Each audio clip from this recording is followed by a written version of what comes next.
और देखा यह गया है कि जब मेल के साथ साथ फीमेल के साथ साथ मेल भी ये ट्रीटमेंट लेना शुरू करता है तो बहुत ज़्यादा कंसेप्शन रेट बेटर हो जाता है।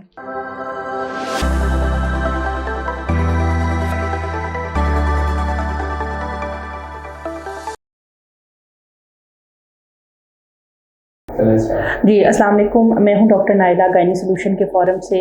सबसे पहले तो मैं आपका बहुत बहुत शुक्रिया अदा करूंगी कि आपकी व्यूवरशिप की तरफ से की वजह से जो है वो हमें यूट्यूब की तरफ से एक सिल्वर बटन मिला है जिसकी हम अनबॉक्सिंग इंशाल्लाह कमिंग आने वाली वीडियोस में करेंगे। और दूसरा ये कि आज हमने जो बात करनी है वो बहुत ही इम्पॉर्टेंट टॉपिक है, बल्कि मेरी कुछ जानने वाली थी जो मुझे कह रही थी कि हमें इसके बारे में कुछ बताएं, तो मैंने उन्हें भी ये कहा कि मेरी कमिंग वीडियो आ रही है, आप उसमें सुन लें। तो आज हमने बात करनी है स्पर्म डीएनए फ्रेगमेंटेशन या स्पर्म डीएनए डैमेज क्या है और इसको किस तरह से हम पता लगा सकते हैं, और अगर किसी में स्पर्म डीएनए डैमेज हुआ है तो इसके क्या असरात मुरतब हो सकते हैं और किस तरह से इसका इलाज मुमकिन हो सकता है। आप में से बहुत सारे लोग जो हैं वो अपॉइंटमेंट की रिक्वेस्ट करते हैं, तो अपॉइंटमेंट के लिए स्क्रीन पे जो नंबर आ रहा है वो उस नंबर पे कॉल करके आप अपनी अपॉइंटमेंट बुक कर सकते हैं। अच्छा जी, जो एक चीज़ याद रखें कि जो अल्लाह ताला की तरफ से जो फादर का जो डीएनए है वो स्पर्म के अंदर पैक करके जो है वो एग तक ट्रांसफ़र किया जाता है। अब स्पर्म जो है वो बहुत ही छोटा साइज़ होता है, समझ लें 3 से लेके 6 तक, 3 to 6 माइक्रोन के साइज़ का जो है वो स्पर्म का साइज़ होता है और ये बहुत ही छोटा साइज़ है। अब इसके अंदर डीएनए मटेरियल को बहुत ज़्यादा हाईली पैक्ड किया हुआ होता है और चूँकि इसकी कंप्रेस्ड पैकिंग की वजह ये होती है क्योंकि इसका साइज़ बहुत छोटा होता है और इसने स्विम करना होता है, तो इसके अंदर जो है वो अगर कुछ ऑक्सीडेटिव स्ट्रेस हो तो इसका डीएनए डैमेज हो जाता है और जिसकी वजह से क्या होता है कि स्पर्म की फर्टिलाइज़ करने की यानी अंडे के साथ मिल के बच्चा बनाने की सलाहियत कम हो जाती है। बाज़ वक़्त हमारे पास पेशेंट जो अनएक्सप्लेन इनफर्टिलिटी के साथ आते हैं, देखा ये गया है कि उनके अंदर डीएनए डैमेज होता है स्पर्म का। कुछ मरीज़ जिनके आईयूआई बार बार फेल हो रहे हैं उनके अंदर डीएनए डैमेज देखा गया है, और वो मरीज़ जिनके बार बार मिसकैरेजेस हो जाते हैं उनके अंदर भी स्पर्म का डीएनए डैमेज देखा गया है। ये एक बहुत ही न्यू रिसर्च है और बहुत कम लोग इसके बारे में जानते हैं। अच्छा, अब हमने ये देखना है कि क्या वजूहात हैं जिसकी वजह से जो स्पर्म का डीएनए है वो डैमेज हो जाता है। सबसे बड़ी वजह जो है वो मैंने आपको बताया है reactive oxygen species. Reactive oxygen species oxidative stress की वजह से पैदा होती हैं, जो कि क्या करती हैं कि जो डीएनए के अंदर मौजूद डबल या सिंगल स्ट्रैंड्स होते हैं उनको डैमेज कर देती हैं, जिसकी वजह से क्या होता है कि जो डीएनए मटेरियल है उसमें फ्रेगमेंटेशन आना शुरू हो जाती है। अब होता ये है कि एजिंग बहुत बड़ा फैक्टर है। अगर कोई मरीज़ एजड है, कोई मेल एजड है, तो उनके डीएनए डैमेज की होने की जो रेशो है वो ज़्यादा होती है। अगर कोई स्मोकर है तो स्मोकिंग करने वाले जो लोग होते हैं उनके अंदर ऑक्सीडेटिव स्ट्रेस ज़्यादा होती है, उनके ब्लड के अंदर उनका डीएनए डैमेज हो सकता है। कुछ मरीज़ जिनको शुगर या ब्लड प्रेशर का मसला होता है उनके अंदर भी रिएक्टिव ऑक्सीजन स्पीशीज़ ज़्यादा होती हैं, जिसकी वजह से क्या होता है कि उनके स्पर्म्स के अंदर डैमेज स्पर्म की रेशो जो है वो ज़्यादा होती है।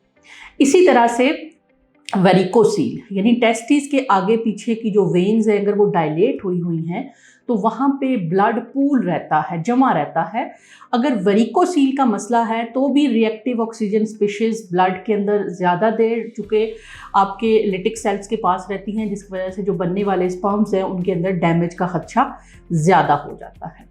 इसी तरह से पोल्यूशन बहुत बड़ा सोर्स है, अगर किसी भी फॉर्म में हो सकती है, वो एयर पोल्यूशन भी हो सकती है, वो वाटर पोल्यूशन भी हो सकती है।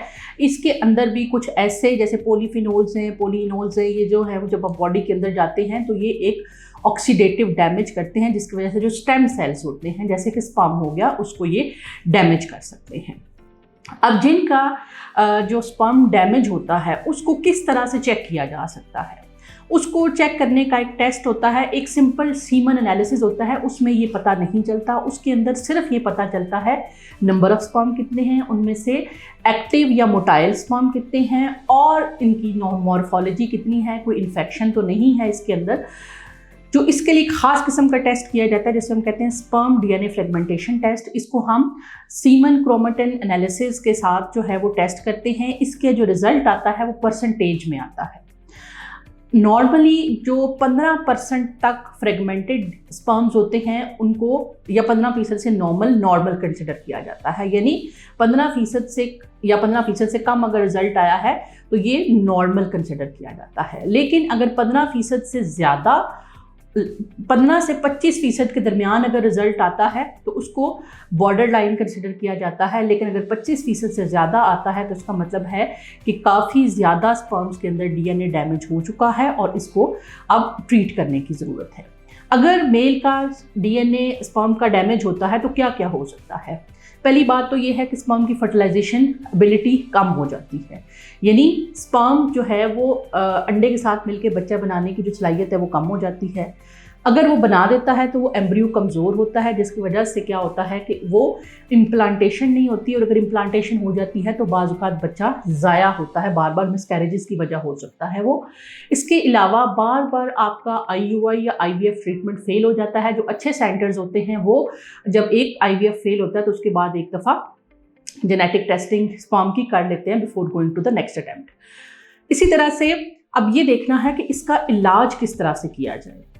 इसका जो ट्रीटमेंट है वो बहुत सिंपल है। इसमें यह है कि वेरिकोसील अगर आपकी है तो आपने वेरिकोसील का ट्रीटमेंट करवाना है, उसको ठीक करवाना है ताकि ब्लड की पूलिंग ना हो और वो वेन जो डायलेट हुई हैं वो ठीक हो जाएं और ब्लड की पूलिंग ना हो, जिसकी वजह से क्या होता है स्पर्म का डैमेज कम से कम हो। दूसरा, इसका मेन स्टे ऑफ ट्रीटमेंट क्या होता है?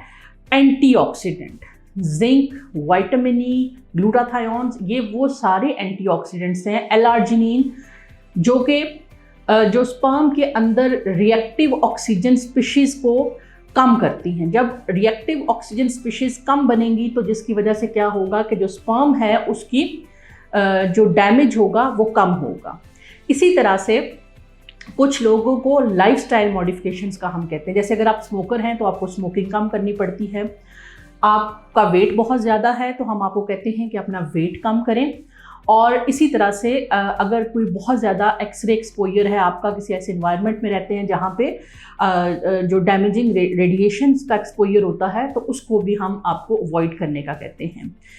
एक स्पर्म को बनने से लेके मैच्योर होने तक तकरीबन 72 डेज से लेके 90 डेज तक लग सकते हैं। तो लिहाजा ये जो ट्रीटमेंट है जिसमें जिंक, विटामिन ई और लाइफस्टाइल मॉडिफिकेशन और ये सारी चीज़ों को हम पेशेंट को कहते हैं कम से कम 72 डेज से लेके 90 डेज, यानी कि 2 से 3 महीने के लिए मुकम्मल ट्रीटमेंट करें और उसके बाद हम ये टेस्ट रिपीट करवाते हैं। हमारे कुछ पेशेंट जिनके अंदर अनएक्सप्लेन्ड इनफर्टिलिटी होती है, उसमें बजाय इसके कि हम टेस्ट करके देखें, हम एज्यूम कर लेते हैं अगर सीमन एनालिसिस टेस्ट ठीक है तो हम उनको बजाय कि हम उसको टेस्ट करके देखें, हम एज्यूम कर लेते हैं कि इनके अंदर ये प्रॉब्लम हो सकता है और उनको प्रोफाइलेक्टिकली दवाइयाँ शुरू करवा देते हैं, लाइफस्टाइल मॉडिफिकेशन का बता देते हैं। और देखा ये गया है कि जब मेल के साथ साथ फीमेल के साथ साथ मेल भी ये ट्रीटमेंट लेना शुरू करता है तो बहुत ज़्यादा कंसेप्शन रेट बेटर हो जाता है। उम्मीद है कि स्पर्म डीएनए फ्रेगमेंटेशन जो कि एक नया कॉन्सेप्ट है, आपको इसके बारे में जान पहचान हो गई होगी। इसके बारे में मज़ीद कोई क्वेश्चन है कमेंट सेक्शन में लिखें। मैं पूरी कोशिश करती हूँ आपके कमेंट्स का आंसर करने की और आपका एक एक कमेंट मैं पढ़ती हूँ और नियर फ्यूचर के अंदर ही हम आपके कमेंट्स के ऊपर बेस करके वीडियोस वो हमारे प्रोसेस में हैं वो इंशाल्लाह मैं अपलोड करना शुरू कर दूँगी। मिलते हैं इंशाल्लाह नेक्स्ट वीडियो में, तब तक के लिए अल्लाह हाफ़िज़।